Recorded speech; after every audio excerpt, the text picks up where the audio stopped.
Hello, everyone. Welcome to this session.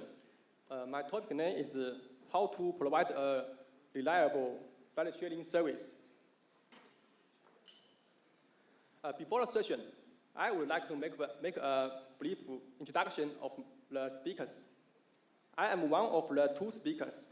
My name is Ming, the senior engineer of DiDi Chuxing, SRE.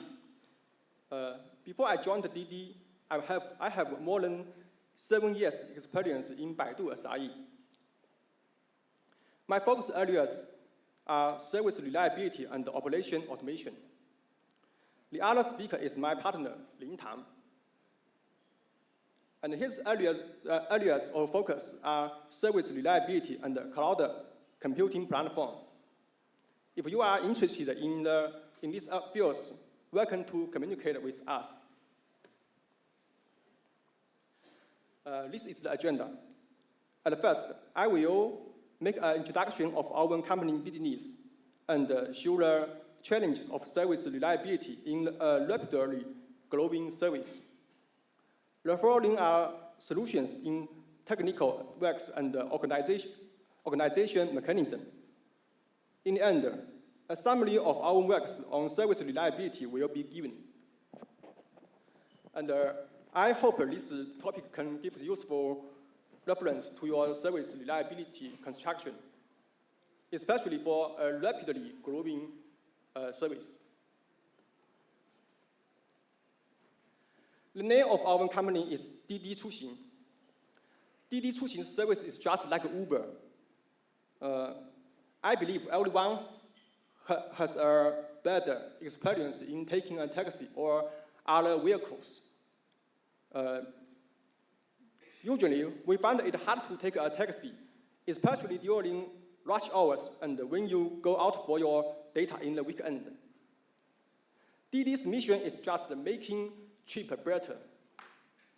DiDi Chuxing was founded in 2012 in China and has experienced about 5 years rapid growth, which is one of the most fastest growing companies in the world.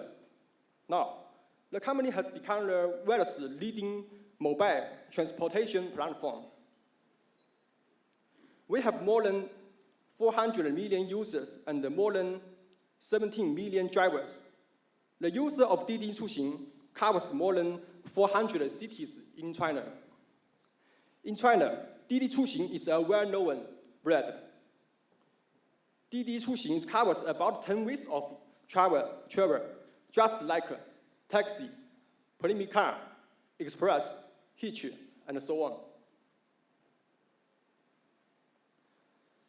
on. Because of the rapid growth, we faced many challenges in service reliability construction. The critical problems were system overload, release risk, vulnerable infrastructure, and the lack of stability improvement. The first, more than 500 new request growth brings great pressure to the system capacity. We should solve the critical problem of capacity measurement. The second, we have more than 400 releases per day.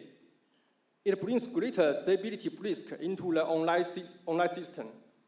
The third challenge was how to build a multi-cluster system over ride-sharing service so that we can switch traffic from an abnormal cluster or IDC to a safe one. Finally, one of our challenges was how to put as much effort we could into the system stability along with rapidly business iteration. Our solutions focus on following aspects. To guarantee the capacity, we made a full link stress test online from time to time. To get rid of the release risk, we implemented standardization and automation.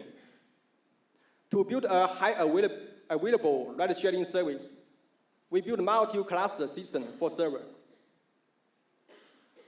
To improve the efficiency of reliability work, we created a competition mechanism. So, The following content will show our special works on the ride-sharing service reliability. The first part is four-link stress test. The purpose of four-link stress tests are evaluating the service capacity and locating the system bottleneck. The challenges of stress test for ride-sharing service are data simulation and data occurrence. The key actions of our strategy are simulation and online test.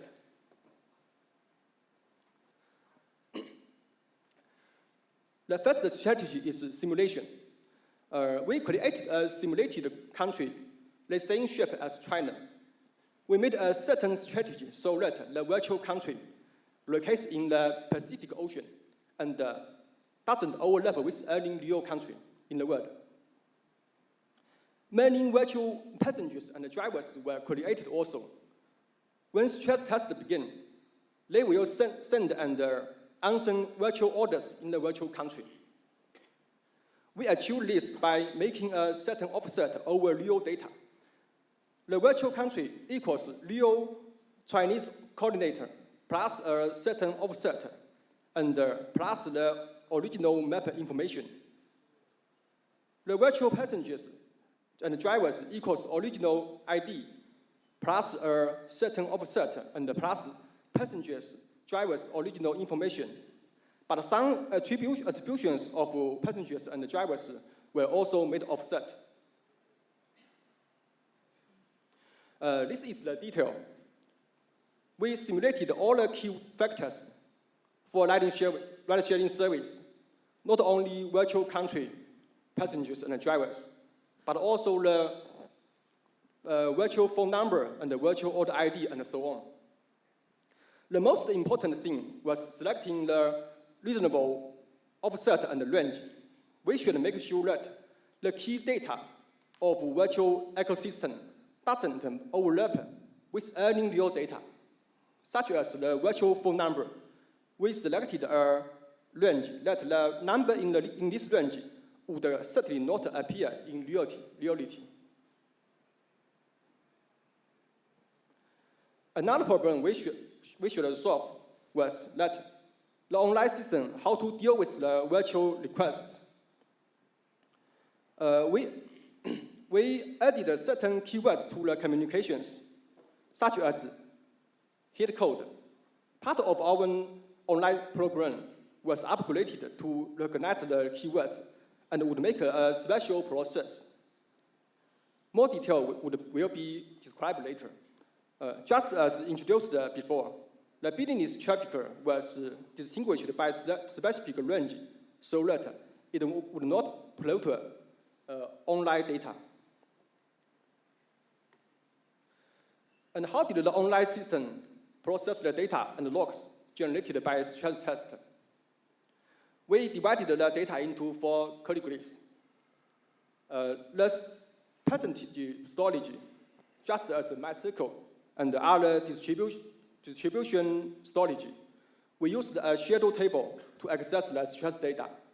The request would be dispatched to the shadow table in the DB proxy layer by the certain, and will be recognized by the certain keywords.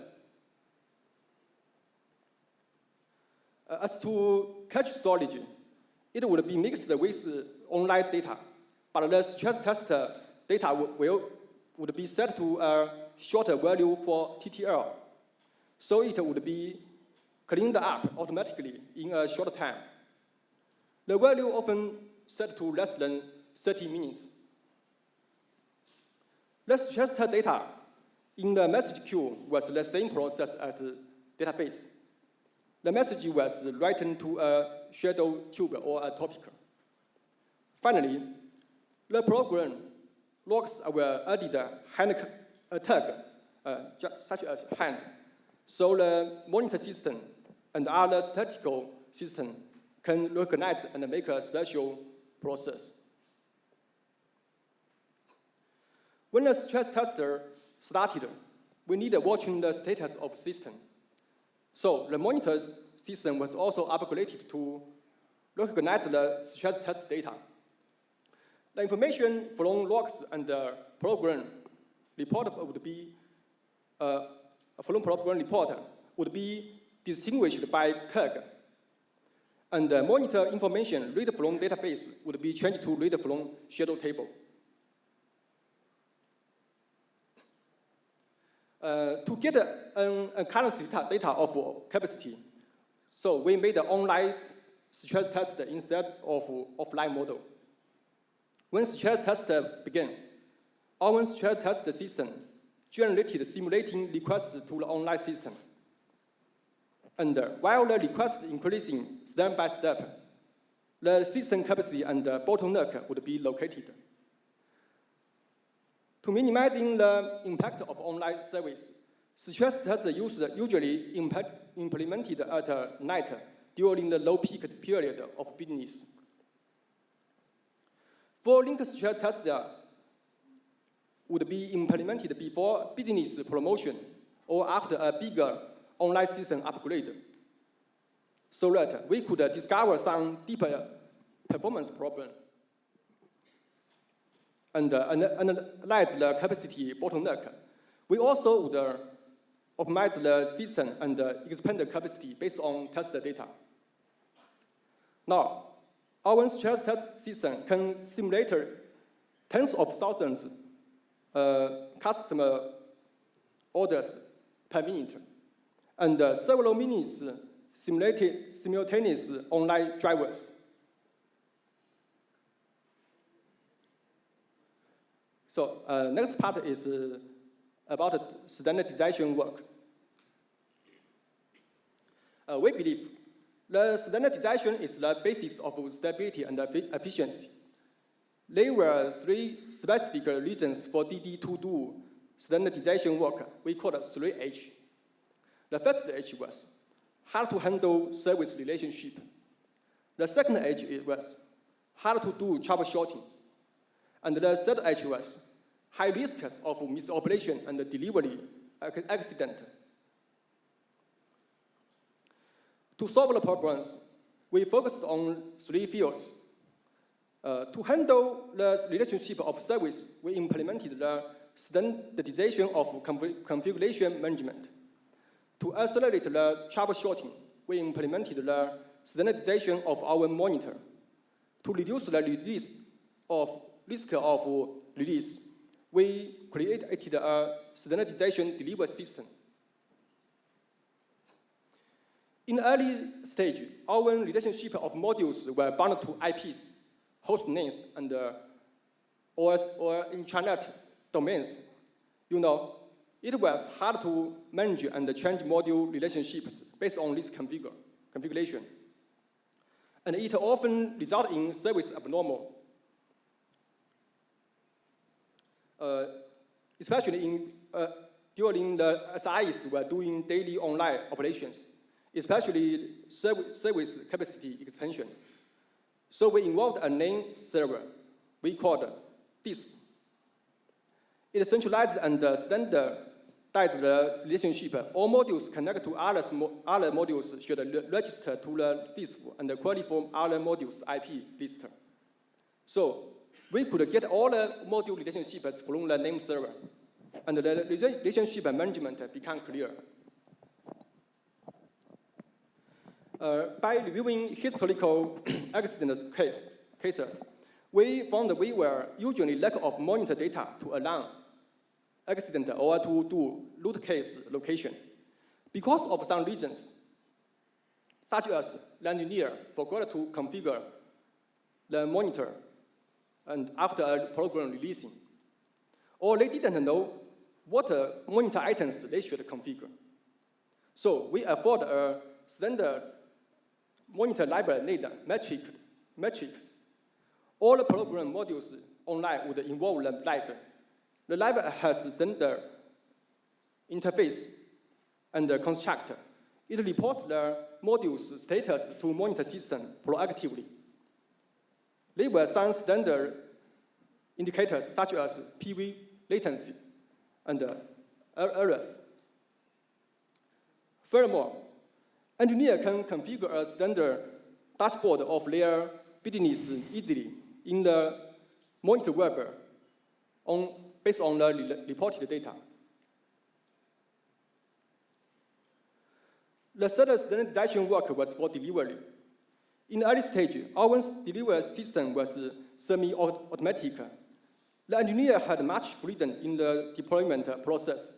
It had some advantage in flexibility, but some important steps of delivery should be implemented by men, such as blue-green deployment. Necessary reports in every step.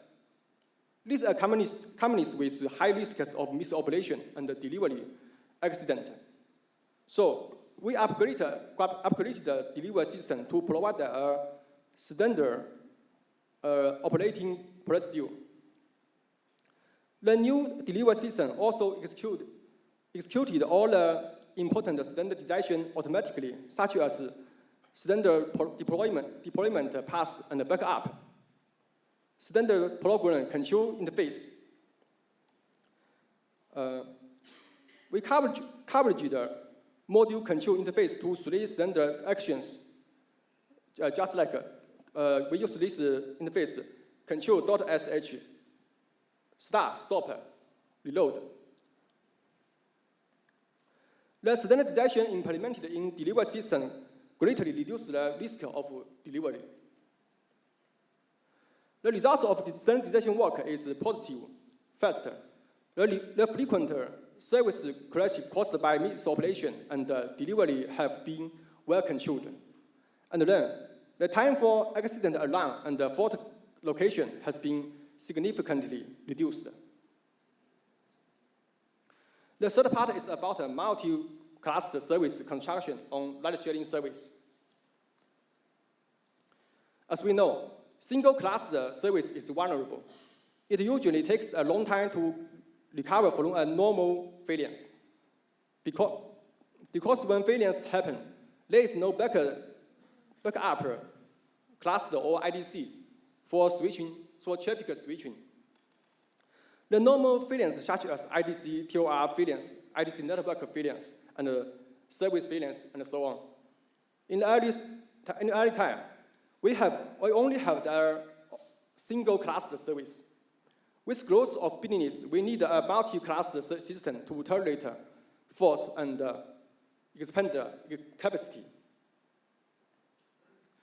The challenges in building multi-cluster for ride-sharing service were: the first, ride-sharing service is more complex than many other services.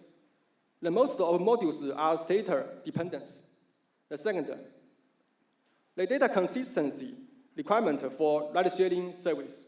The third is, both driver client and passenger client are location aware. Our main approach was, all factors related to a region should be closed to one unit or one cluster.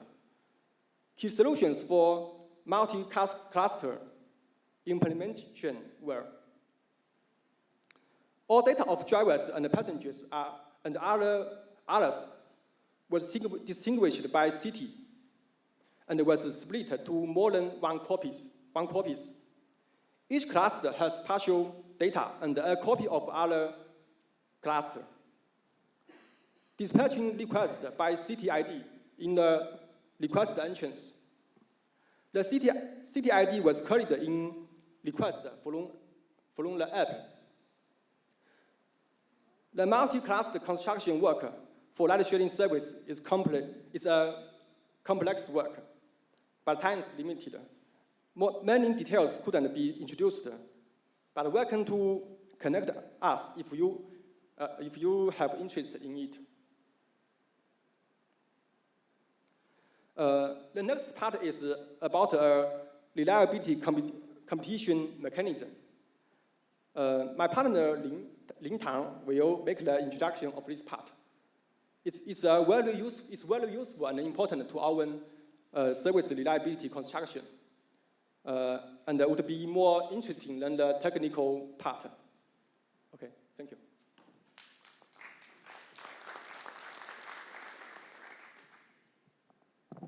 Okay, so Thanks for farming. Okay, it's my first time to use this. So thanks for farming's great introduction of our solutions. And in the next few slides, I will talk something different, something non-technical, and something more fun. It's about how to improve the efficiency at our reliability work. So, but first of all, please let me use one of the famous quotations from Lord Kelvin. So if you cannot measure it, then you cannot improve it. That's also our philosophy of methodologies. And I will show you how we do it. So in DiDi, we have a company-wide competition named Starflower. Just as its name implies, this competition intends to establish a technical solid foundation for DiDi, which may help us fly to the star. And currently, the main purpose of the competition is to improve the stability service level over the whole company. And in the next slide, I will talk detail about the competition. We have a small group of people to organize the competition full-time. They will organize the competition and record everything in the competition. But the organization committee is the last judge, which include our CTO and other senior VPs. This competition intends to involve all the relative technical teams. And the goal of the competition is to guarantee the service availability. For example, in 2016, it's 3 nights, which means the downtime per month is only 14 minutes. And in 2017, it's 395, which means the downtime per month is only 22 minutes. So you may ask, what's the definition of the downtime? I will explain it. So unlike other companies, the downtime in DiDi is not 100% unavailable. It's only 10%, which means when the customer request, driver response, and the customer payment was decreased by more than 10%, then our service will be regarded unavailable.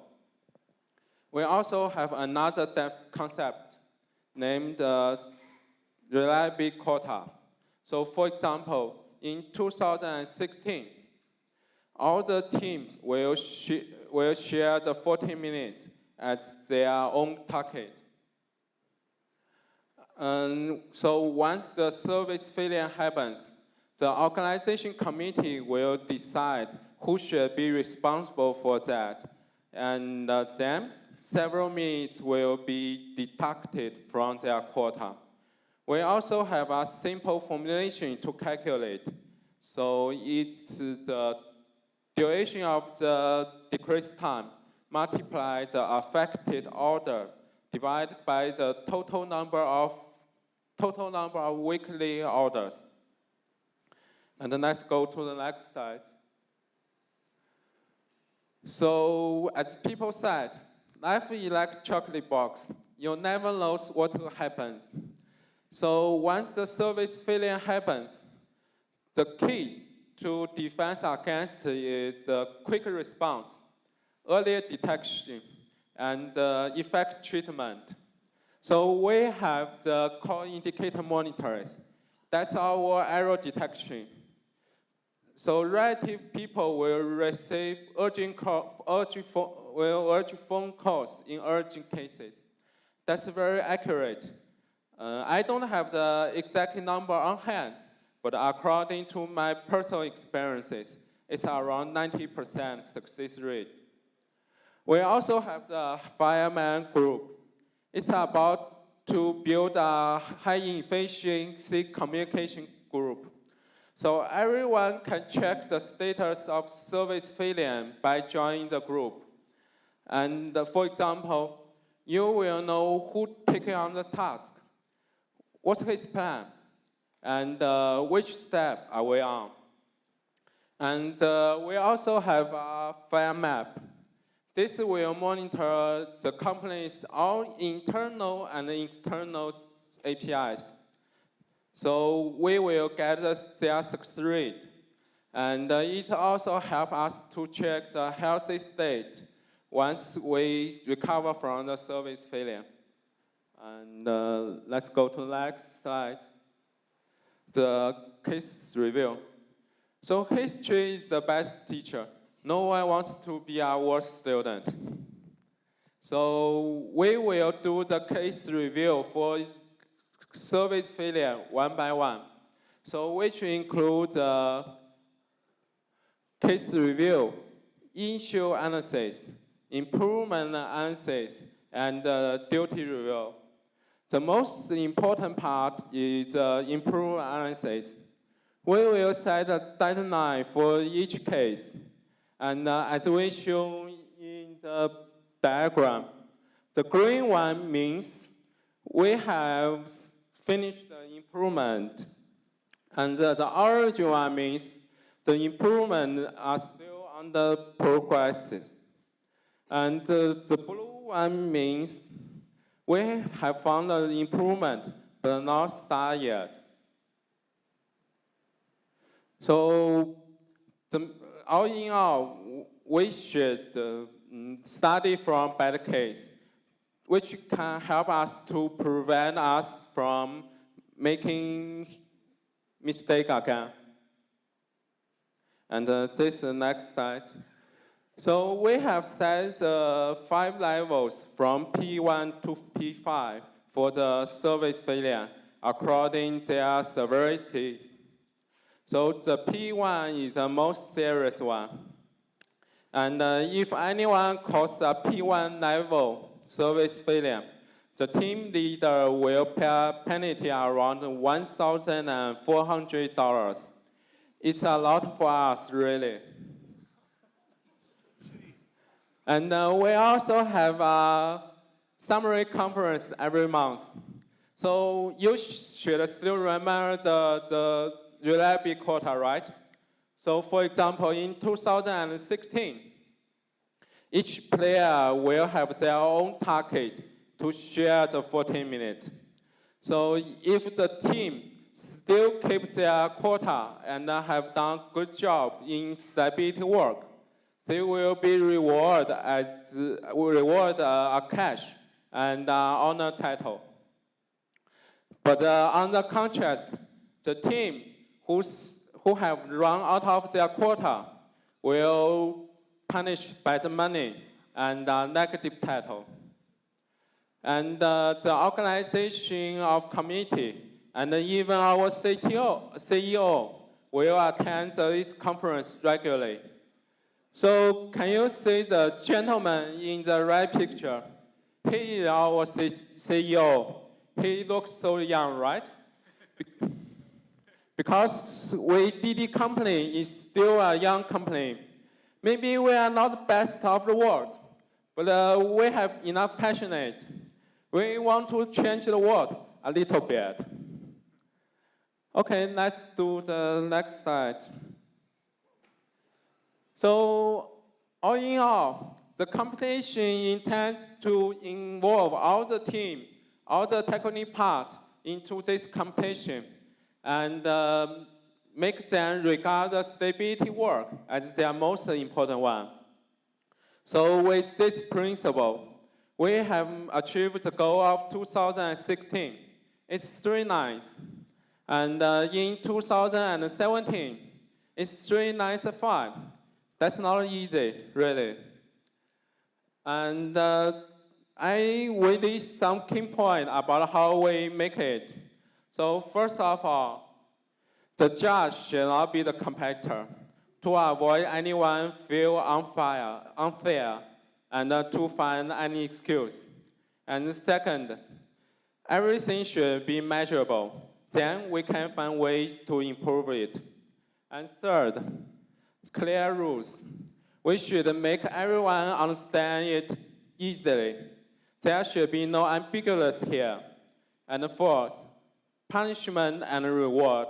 It's very useful. The best thing is if you lose this time, you can win next time if you work harder. I mean, you will get money. And the fifth, but now the last, continuous follow-up. This is a long-time work. You should keep work harder. Oh, maybe it's too loud. I just found it, sorry. Okay, then at the end, I want to summarize what we learned. So first of all, you should fill up the gap as early as better. That means, what I want to emphasize is that each company has their own specific services. As SRE, we should find the characteristics of your own company's service, which means you should ask relative team, like RD, to change their code and to fill up the code component to improve the stability level. But you should do it as early as better, because otherwise, they will refuse to do that because they are too big to change.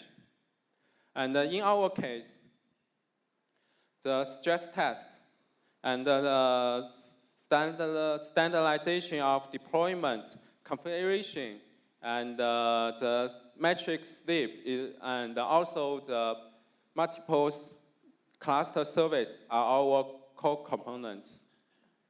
And the second thing is the collaborative working. So there's no segmentation of the stability work. You should involve every team and everyone work together. And the third thing is the service stability work is a long-term investment. There are always new challenges emerging from the growing business. So you should keep work hard, otherwise you will fail in next time. So that's all from us. Thank you so much for attending.